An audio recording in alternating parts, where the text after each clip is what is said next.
Welcome guys, this is Muhammad Saqib and we are learning Python programming language. So in last lecture we have learned about sets.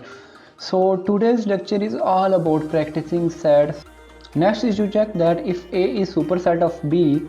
So what I will do, I will write print superset. So how to check if A is a superset of B? I will write print. I will print a dot is superset is a function, and write B. So it will check if A is a superset of B or not. How it will check? It will check that if all the element of B are from A. So you can see that 3, 5, 7, 9 are from A, but 11 and 13 are not present in A but in B. So A is not superset of B. Similarly, B is not subset of A. So now if I am printing it, what it will display, it should display the error. So let me run it. Now you can see that it is saying false. False mean that no. Okay, false mean that no, A is not superset of B. Okay. Okay, now for superset we have done. Next question, check if B is subset of A. Okay, this is also we can do using simple example. We can write print.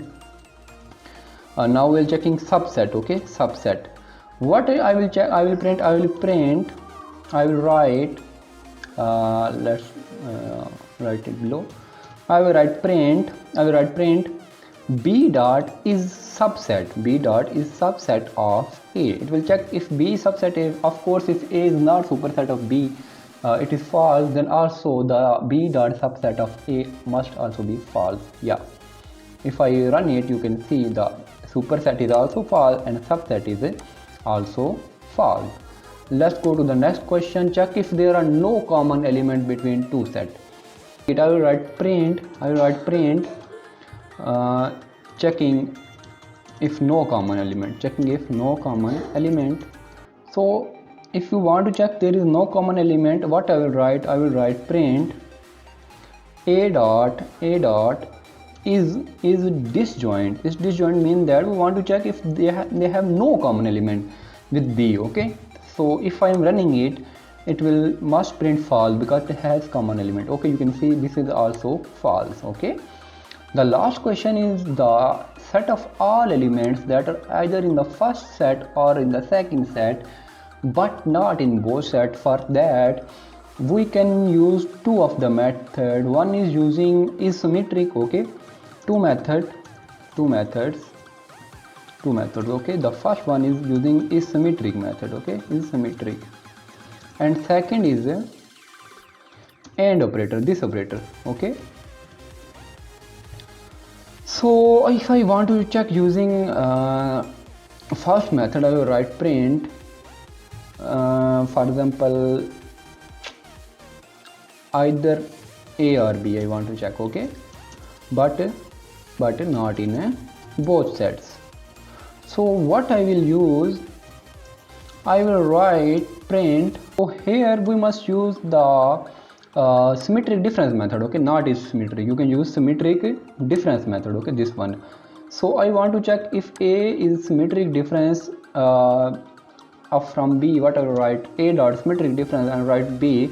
So it will only find that element that are present in either in A or B but not in both. Means that for example, there is in A set there was 1 to 10. Okay, and in B is 3, 5, 7, 11, 13.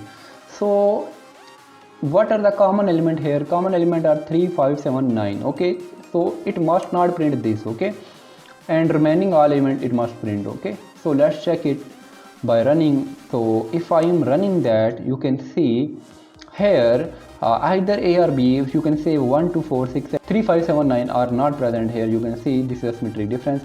And if I do using second method, this is also really very easy. I will write simple A. I will write this symbol and I write B.